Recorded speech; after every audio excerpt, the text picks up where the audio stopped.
కానీ జరగాలి అని చెప్పడం. సార్ ఇప్పుడు ఎగ్జామ్ పేపర్స్ కావాలి మా పేరెంట్ వచ్చింది సార్. పేరెంట్ వస్తే ఏమంటున్నారు నేను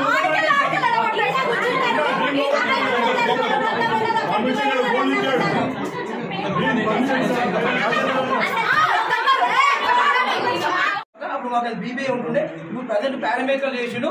ఇష్టం ఉన్నట్టు బిల్డింగ్ కడుతూ ఏ బ్లాక్ అక్కడ షిఫ్ట్ చేసుడు. అసలు మాకంటూ ఒక రూల్ లేదు, రెగ్యులేషన్ లేదు. ఏంటి సార్ ఇట్లా అంటే మా ఇష్టం ఉన్న రూల్స్ చేంజ్ చేసుకుంటాం. ఇష్టం ఉన్నట్టు చెప్పుకో స్టూడెంట్స్ పెట్టుకొని అన్డ్యూ అడ్వాంటేజ్ తీసుకుంటున్నాడు. చెరువులలో కట్టినా ఏడ కట్టినా స్టూడెంట్స్ దృష్టిలో పెట్టుకొని ఎవరు రారు లీడర్లు అని చెప్పి. కానీ నేను అటువంటి లీడర్ కాదు. స్టూడెంట్స్ కు న్యాయం చేస్తా, అవసరమైతే వేరే ప్లేస్ కి షిఫ్ట్ చేపిస్తా. కానీ దీన్ని వదిలిపెట్టే సమస్య లేదు. మొన్న కూడా అక్కడ చెరువుల కబ్జా పెట్టి ఇప్పుడు కాదు, అది ఎప్పటి నుంచో దాదాపు ఒక 17 years నుంచి కొట్లాడుతున్నారు. అక్కడ ఒక జేసీ ఫామ్ చేసి దాన్ని ప్రభుత్వం మీద వేస్తున్నారు. కోర్టు కమిషన్ వేసింది. అక్కడ కూడా స్టూడెంట్స్ పంపించి గొడవ చెప్పి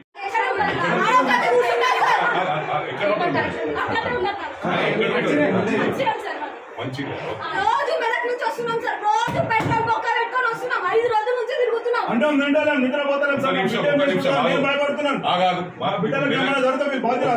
ఒక్క నిమిషం అన్న.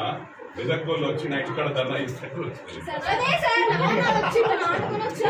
మెదక్కోళ్ళు చాలా మంది ఉన్నారు నాకు తెలుసు. చేయాలంటారు సార్. ఫీజు క్లియర్ చేయకపోతే హాల్ టికెట్స్ ఇవ్వమంటారు, తిప్పించుకుంటారు, ఘోరంగా తిప్పించుకుంటారు సార్. మమ్మల్ని అయితే ఫీజు క్లియర్ చేయాల్సిందే. ఫస్ట్ పార్టీలో కేసీఆర్ గారికి 100 కోట్లు ఇచ్చారు. మరి మీకు ఫ్రీ ఇస్తే సీట్ ఎందుకు అర్థం కాదు? 300 కోట్లు, 400 కోట్లు, 400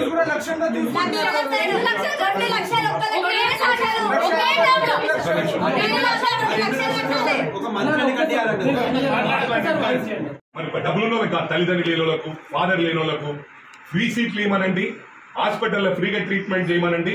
మేము ఈ ఏరియాలో చూస్తా ఓ సోషల్ వర్కర్ ఉంటా, అతని కోసం అతనికి ఒక చౌకీదారులా పనిచేసి ఎవరిని పోటీ చేయకుండా ఫ్యూచర్ లో యునానిమస్ గా ఆయన బతికినంత కాలం, ఆయన కొడుకులు బతికినంత కాలం, ఆయన బతికినంత కాలం కాదు, కొడుకులు మన్మరాళ్ళు కూడా బతకొచ్చు. పాలు పూల కాడికి వచ్చి అలా ఎన్నో లక్షల కోట్లకు వెళ్ళిపోయింది. కాబట్టి బతికినంత కాలం ఆయనకు డబ్బులు అవసరం లేదు.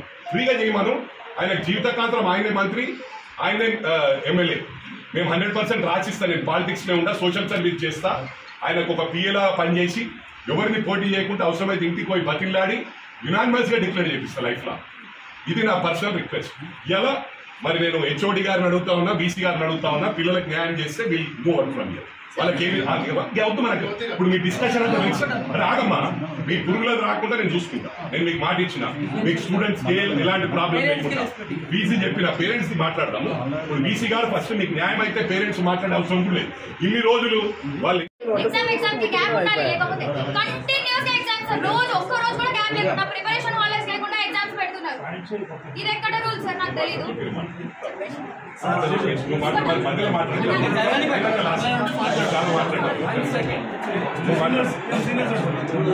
ఫస్ట్ బ్యాచ్ కాలేజ్ కి ఫస్ట్ బ్యాచ్ మాదే. ఫస్ట్ మేము ఫైనల్ ఇయర్ స్టూడెంట్.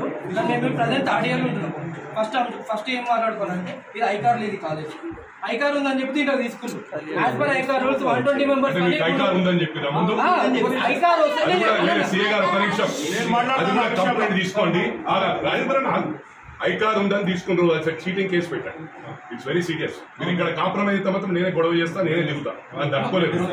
మొత్తం స్టేట్ పోలీస్ దిగినా కూడా నేనే అంతమంది నేను మొత్తం అన్ని జిల్లాలకి తరలిస్తాం. మొత్తం కాలేజ్ కాడనే ఉంటాం. స్టూడెంట్స్ ను దృష్టిలో పెట్టుకొని స్టూడెంట్స్ భవిష్యత్తు పాడవుతుందని మేము కాలేజీకి ఎంటర్ కాలేదు. This is the first time I entered in to college. 120 members తీసుకోవాలి యాజ్ పర్ ఐకార్ రూల్స్. కానీ ఇక్కడ ఎంతమంది ఉన్నారు? మినిమం 500 ఎబో ఉన్నారు. అంటే ఇప్పుడు పోయేటోళ్ళు 120 కన్నా ఎక్కువనే 120 మందే పోతారు కదా. అంటే మీలో మొత్తం బ్యాక్ లాగు ఇది దేనికి ఫీల్ లో ఎందుకు తీసుకున్నారు? అదే కదా 400 మెంబర్స్ మెయిన్ తీసుకోవడానికి కారణం ఏంటంటే 120 మెంబర్స్ బయటికి పోతారు. ఎంత 120 పోతారు. 400 మంది ఏం తీసుకుంటారు? మిగతా 400 జీవితాలు ఎక్కడ పోవాలి సార్? సార్ మేము ఫైనల్ ఇయర్, మేము R20 బ్యాచ్ మాది. మేము ఫైనల్ ఇయర్ మా కాలేజ్ ఇక్కడ అని చెప్పలేదు. ఫస్ట్ యూనివర్సిటీ అద్దాల బొమ్మలు అవన్నీ చూపెట్టి వాళ్ళు చూపెట్టి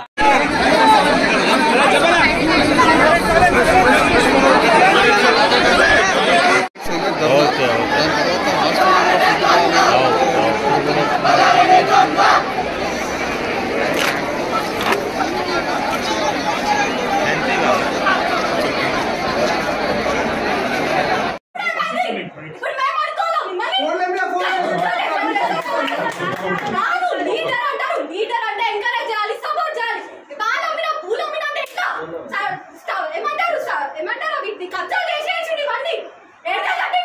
అన్యాయం జరిగిన అన్యాయం చెప్పడం. సార్ ఇప్పుడు ఎగ్జామ్ పేపర్స్ కావాలి మా పేరెంట్ వచ్చింది సార్. పేరెంట్ వస్తే ఏమంటున్నారు నేను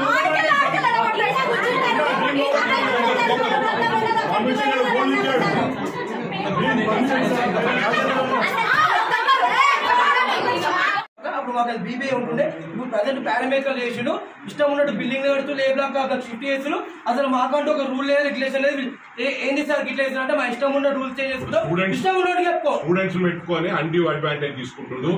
చెరువులలో కట్టినా ఏడ కట్టినా స్టూడెంట్స్ దృష్టిలో పెట్టుకొని ఎవరు రారు లీడర్లు అని చెప్పి. కానీ నేను అటువంటి లీడర్ కాదు, స్టూడెంట్స్ కు న్యాయం చేస్తా, అవసరమైతే వేరే ప్లేస్ కి షిఫ్ట్ చేపిస్తా. కానీ దీన్ని వదిలిపెట్టే సమస్య లేదు. మొన్న కూడా ఆడ చెరువుల కబ్జా పెట్టి ఇప్పుడు కాదు, అది ఎప్పటి నుంచో దాదాపు ఒక 17 years నుంచి కొట్లాడుతున్నారు. అక్కడ ఒక జేసీ ఫామ్ చేసి దాన్ని ప్రభుత్వం మీద వేస్తున్నారు. కోర్టు కమిషన్ వేసింది, అక్కడ కూడా స్టూడెంట్స్ పంపించి గొడవ చెప్పి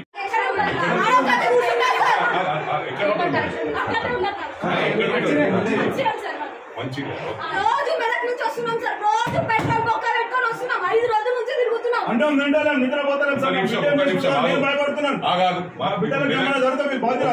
ఒక్క నిమిషం అన్న. మెదక్ వాళ్ళు వచ్చి నైట్ ఇక్కడ ధర్నా ఇస్తారు.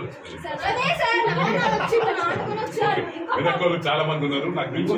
చేయాలంటారు సార్, ఫీజు క్లియర్ చేయకపోతే హాల్ టికెట్స్ ఇవ్వమంటారు, తిప్పించుకుంటారు, ఘోరంగా తిప్పించుకుంటారు సార్ మమ్మల్ని. అయితే ఫీజు క్లియర్ చేయాల్సిందే ఫస్ట్. పార్టీలో కేసీఆర్ గారికి 100 కోట్లు ఇచ్చారు, మరి మీకు ఫ్రీ ఇస్తే సీట్ ఎందుకు అర్థం కాదు. 300 కోట్లు 400 కోట్లు 400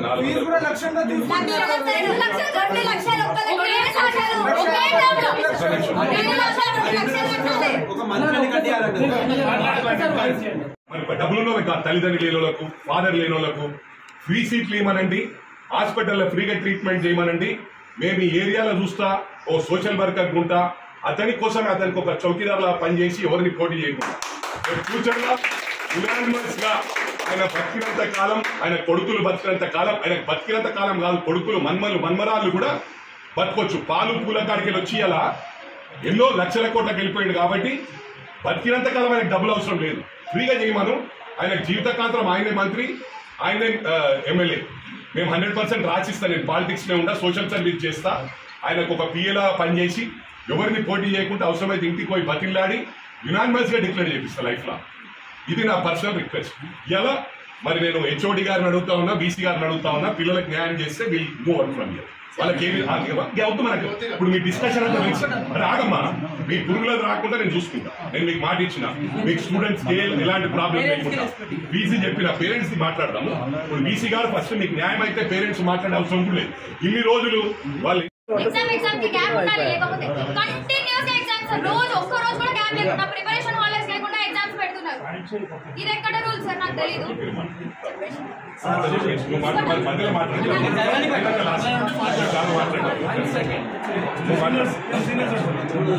ఫస్ట్ బ్యాచ్, కాలేజ్ కి ఫస్ట్ బ్యాచ్ మాదే ఫస్ట్. మేము ఫైనల్ ఇయర్ స్టూడెంట్, మేము ప్రజెంట్ 3rd year ఉంటున్నాం. ఫస్ట్ ఏం మాట్లాడుకోవాలంటే ఇది ఐకార్ లేదు, కాలేజ్ ఐకార్ ఉందని చెప్పి ఇక్కడ తీసుకుంటాం. As per ICAR rules 120 members ఉందని చెప్పిన ముందు ఐకార్ కంప్లైంట్ తీసుకోండి. ఐకార్ ఉందని తీసుకుంటారు, చీటింగ్ కేసు పెట్టండి. It's very serious. మీరు ఇక్కడ కాంప్రమైజ్ అయితే మాత్రం నేనే గొడవ చేస్తా, నేనే దిగుతా. అది తట్టుకోలేదు. మొత్తం స్టేట్ పోలీస్ దిగినా కూడా నేనే అంతమంది నేను మొత్తం అన్ని జిల్లాలకి తరలిస్తాం. మొత్తం కాలేజ్ కాడనే ఉంటాం. స్టూడెంట్స్ ను దృష్టిలో పెట్టుకొని స్టూడెంట్స్ భవిష్యత్తు పాడవుతుందని మేము కాలేజీకి ఎంటర్ కాలేదు. This is the first time I entered into college. 120 members తీసుకోవాలి యాజ్ పర్ ఐకార్ రూల్స్. కానీ ఇక్కడ ఎంతమంది ఉన్నారు? మినిమం 500 ఎబో ఉన్నారు. అంటే ఇప్పుడు పోయేటోళ్ళు 120 కన్నా ఎక్కువనే 120 మందే పోతారు కదా. అంటే మీ వాళ్ళు మొత్తం బ్యాక్ లాగ్ ఇది దేనికి ఫీల్ లో ఎందుకు తీసుకున్నారు? అదే కదా 400 members మెయిన్ తీసుకోవడానికి కారణం ఏంటంటే 120 members బయటికి పోతారు. ఎంత 120 పోతారు, 400 మంది ఏం తీసుకుంటారు? మిగతా 400 జీవితాలు ఎక్కడ పోవాలి సార్? సార్ ఇప్పుడు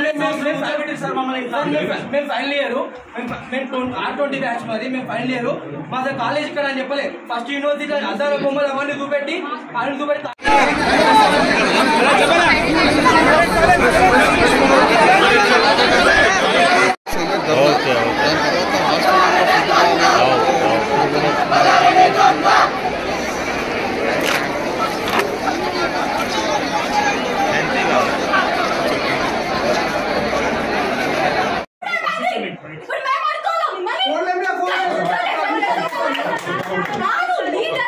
లీడర్ అంటే ఎంకరేజ్ చేయాలి, సపోర్ట్ చేయాలి. బాగా పూల మీద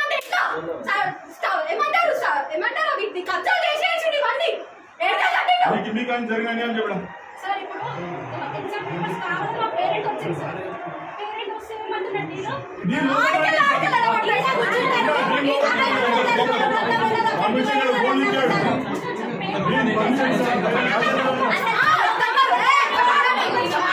అప్పుడు మాకు బీబీఏ ఉంటుండే ఇప్పుడు ప్రజెంట్ పారామెడికల్ చేసిండు ఇష్టం ఉన్నట్టు బిల్డింగ్ పెడుతూ ఏ బ్లాక్ షిఫ్ట్ చేస్తుడు అసలు మాకంటూ ఒక రూల్ లేదు రెగ్యులేషన్ లేదు ఏంది సార్ గిట్ల అంటే మా ఇష్టం ఉన్న రూల్స్ చేంజ్ చేసుకుంటాం ఇష్టం ఉన్నట్టు చెప్పుకో స్టూడెంట్స్ పెట్టుకొని అన్డ్యూ అడ్వాంటేజ్ తీసుకుంటున్నారు చెరువులలో కట్టినా ఏడ కట్టినా స్టూడెంట్స్ దృష్టిలో పెట్టుకొని ఎవరు రారు లీడర్లు అని చెప్పి కానీ నేను అటువంటి లీడర్ కాదు స్టూడెంట్స్ కు న్యాయం చేస్తా అవసరమైతే వేరే ప్లేస్ కి షిఫ్ట్ చేపిస్తా కానీ దీన్ని వదిలిపెట్టే సమస్య లేదు మొన్న కూడా ఆడ చెరువుల కబ్జా పెట్టి ఇప్పుడు కాదు అది ఎప్పటి నుంచో దాదాపు ఒక 17 years నుంచి కొట్లాడుతున్నారు అక్కడ ఒక జేసీ ఫామ్ చేసి దాన్ని ప్రభుత్వం మీద వేస్తున్నారు కోర్టు కమిషన్ వేసింది అక్కడ కూడా స్టూడెంట్స్ పంపించి గొడవ చెప్పి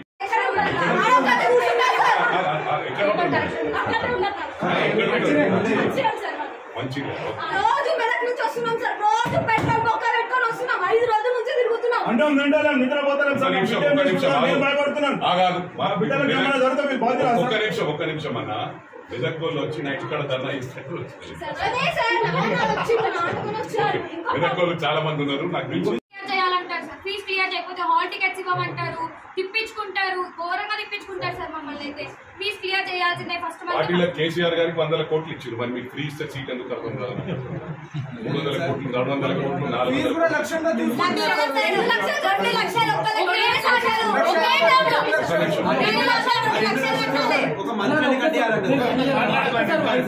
మరి డబ్బులున్న తల్లిదండ్రులు లేని వాళ్ళకు ఫాదర్ లేని వాళ్ళకు ఫ్రీ సీట్లు ఇవ్వమనండి హాస్పిటల్లో ఫ్రీగా ట్రీట్మెంట్ చేయమనండి మేము ఈ ఏరియాలో చూస్తా ఓ సోషల్ వర్కర్ ఉంటా అతని కోసమే అతనికి ఒక చౌకీదార్లా పనిచేసి ఎవరిని పోటీ చేయకుండా ఫ్యూచర్ లో యునానిమస్ గా ఆయన బతికినంత కాలం ఆయన కొడుకులు బతికినంత కాలం ఆయన బతికినంత కాలం కాదు కొడుకులు మన్మరాళ్ళు కూడా బతకొచ్చు పాలు పూల కాడికి వచ్చి అలా ఎన్నో లక్షల కోట్లకు వెళ్ళిపోయాడు కాబట్టి బతికినంత కాలం ఆయనకు డబ్బులు అవసరం లేదు ఫ్రీగా చేయమను ఆయన జీవితకాంతం ఆయనే మంత్రి ఆయనే ఎమ్మెల్యే మేము 100% రాసిస్తా నేను పాలిటిక్స్ లో ఉండా సోషల్ సర్వీస్ చేస్తా ఆయనకు ఒక పిఏలా పనిచేసి ఎవరిని పోటీ చేయకుండా అవసరమైతే ఇంటికి పోయి బతిల్లాడి యునానిమస్ గా డిక్లేర్ చేపిస్తా లైఫ్ లో ఇది నా పర్సనల్ రిక్వెస్ట్ ఇలా మరి నేను హెచ్ఓడి గారిని అడుగుతా ఉన్నా బీసీ గారిని అడుగుతా ఉన్నా పిల్లలకు న్యాయం చేస్తే will move out from here వాళ్ళకి ఏమి అవుతుంది మనకు ఇప్పుడు మీ డిస్కషన్ అంతా రాగమ్మా మీ పురుగులకు రాకుండా నేను చూసుకుంటా నేను మీకు మాట ఇచ్చిన మీకు స్టూడెంట్స్ ఎలాంటి ప్రాబ్లం లేకుండా బీసీ చెప్పిన పేరెంట్స్ ని మాట్లాడదాము ఇప్పుడు బీసీ గారు ఫస్ట్ మీకు న్యాయం అయితే పేరెంట్స్ మాట్లాడే అవసరం కూడా లేదు ఇన్ని రోజులు వాళ్ళు ఎగ్జామ్ కి గ్యాప్ ఉండాలి లేకపోతే కంటిన్యూస్ ఎగ్జామ్స్ రోజు ఒక్క రోజు కూడా గ్యాప్ లేకుండా ప్రిపరేషన్ హాలిడేస్ లేకుండా ఎగ్జామ్స్ పెడుతున్నారు ఇది ఎక్కడ రూల్ సార్ నాకు తెలీదు మధ్యలో మాట్లాడారు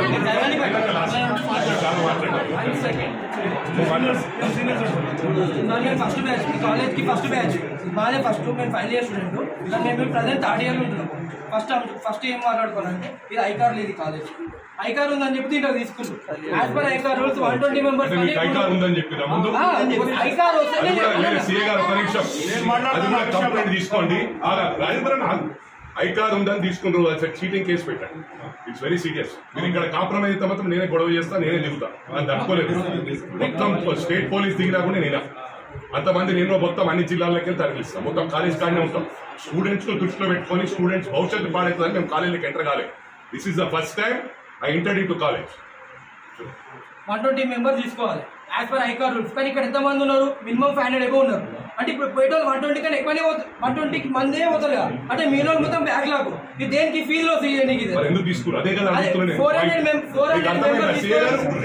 400 మెంబర్స్ మెయిన్ తీసుకోవడానికి కారణం ఏంటంటే 120 మెంబర్స్ బయటికి పోతారు ఎంత 120 పోతారు 400 మంది ఏం తీసుకుంటారు మిగతా 400 జీవితాలు ఎక్కడ పోవాలి సార్ మేము ఫైనల్ ఇయర్ మేము R20 బ్యాచ్ మరి మేము ఫైనల్ ఇయర్ మా కాలేజ్ ఇక్కడ అని చెప్పలేదు ఫస్ట్ యూనివర్సిటీ అద్దాల బొమ్మలు అవన్నీ చూపెట్టి